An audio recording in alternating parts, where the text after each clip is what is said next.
ইসরায়েলকে লক্ষ্য করে ইরান প্রায় ১৮০টি হাইপারসনিক ব্যালিস্টিক ক্ষেপণাস্ত্র হামলা করেছে।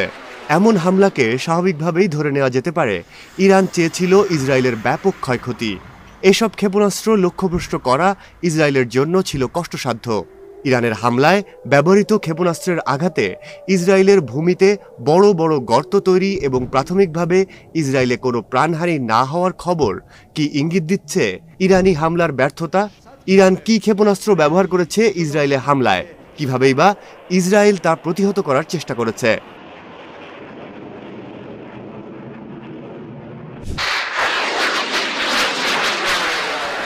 ইরান বলছে তারা দ্রুতগতির হাইপারসনিক ফাত্তাহ-2 ক্ষেপণাস্ত্র মোতায়েন করেছিল, যেগুলোর সর্বোচ্চ গতিবেগ ঘন্টায় প্রায় 10,000 মাইল।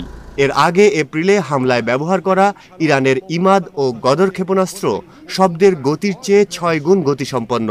এর গতি ঘন্টায় প্রায় 4,600 মাইলের বেশি। সেদিক থেকে এবারের হামলা আরও আধুনিক এবং তীব্র। ইসরায়েলের ক্ষেপণাস্ত্র প্রতিরক্ষা ব্যবস্থা অত্যন্ত আধুনিক, তবে মাত্র কয়েক মিনিটের মধ্যে এত বেশি ক্ষেপণাস্ত্র হামলা ইসরায়েলের আকাশ প্রতিরক্ষা ব্যবস্থার উপর বাড়তি চাপ তৈরি করে। আকাশেই ইরানের ক্ষেপণাস্ত্রগুলো ধ্বংস করতে সেখান থেকে যেসব ক্ষেপণাস্ত্র নিক্ষেপ করা হয় সেগুলো বেশ ব্যয়বহুল।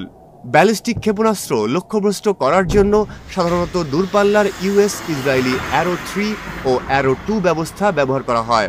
এ ক্ষেপণাস্ত্র ব্যবস্থা প্রথম ব্যবহার করা হয় ইসরায়েল হামাস যুদ্ধে।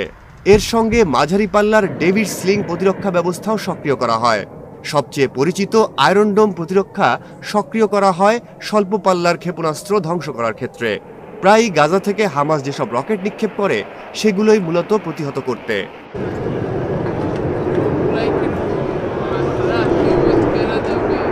এবার ইরানের কতগুলো ক্ষেপণাস্ত্র ইসরায়েলে আঘাত হেনেছে তা এখনও নিশ্চিত হওয়া যায়নি। গত এপ্রিলে ইরানের নিক্ষেপ করা ১২০টি ব্যালিস্টিক ক্ষেপণাস্ত্রের মধ্যে মাত্র ৯টি আঘাত হেনেছিল। তাতে 2টি বিমান ঘাঁটিতে সামান্য ক্ষয়ক্ষতি হয়েছিল।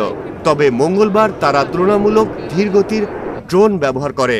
এবার তারা ক্রুজ ক্ষেপণাস্ত্র ব্যবহার করেনি বলেই ধারণা করা হচ্ছে।